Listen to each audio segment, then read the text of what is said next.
కూర్చోదు.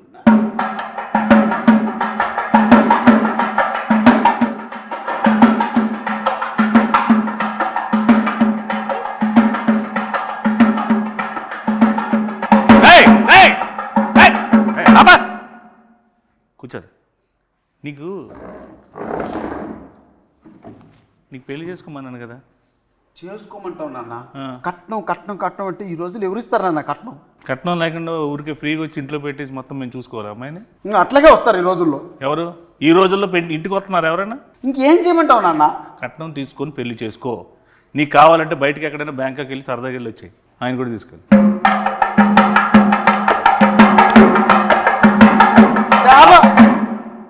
పెళ్లి గారి ప్రసాద్లో మొత్తం టోటల్ పెళ్లి కాకుండా ఉంటాడా రియల్ లైఫ్లో? రియల్ లైఫ్లో అన్న సినిమా వాడు పిల్లనే పట్టలేదు. ఓహో, అందుకే అబ్బాయిని చేసుకున్నావా? నాన్న ఎంత మాట్లాడినావు నాన్న? మరి ఇందాక చూస్తుంటే నాకు వారిని అడుగు అంటే ఇద్దరు చేసుకున్నారేమో అనుకున్నాను.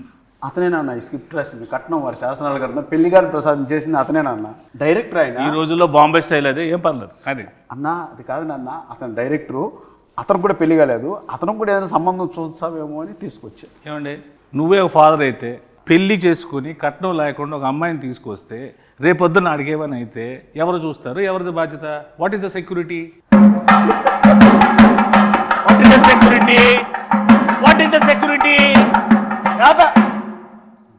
ఈ రోజుల్లో కట్నం తీసుకుని పెళ్లి చేసుకోవడం నేరం. ఎవడు చెప్పాడు? మీడియా చూస్తుంది. అలా తీసుకోకుండా నువ్వు నేరం అంటున్నావు. అది తీసుకోకపోతే నా దృష్టిలో ఘోరం. కట్నం అసలు ఏం చేస్తావు? కట్నంతో ఏవో నేను సామాజిక సేవ చేస్తా, నీలాంటి పెళ్ళిళ్ళు 100 చేస్తా, ఓ పెద్ద ఫంక్షన్ హాల్ పెడతా, అందులో పెద్ద పెద్ద ఈవెంట్లు పెట్టి నువ్వు ఇచ్చిన డబ్బులతో నేను పెళ్ళిళ్ళు చేస్తా. నీకెందుకు? నువ్వు ఫస్ట్ కట్నం తీసుకో.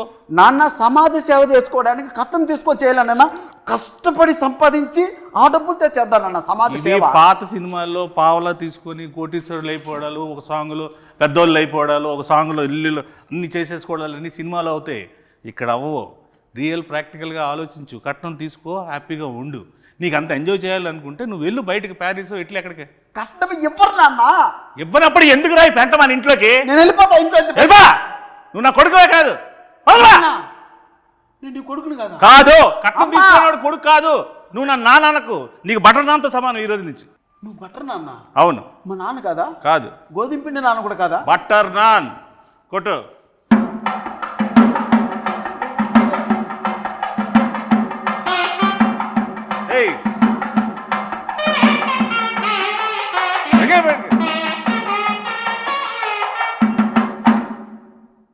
ఇప్పటికీ అర్థమైందా?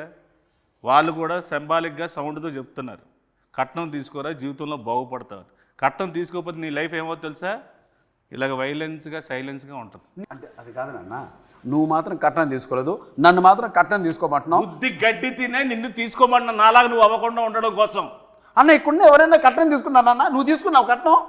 ఇక్కడ ఉన్న వాళ్ళందరూ వీడితో పాటు పెళ్లి చేసుకుంటారా? పెళ్లి నువ్వు ఒక్కడో చేసుకున్నావు కదా.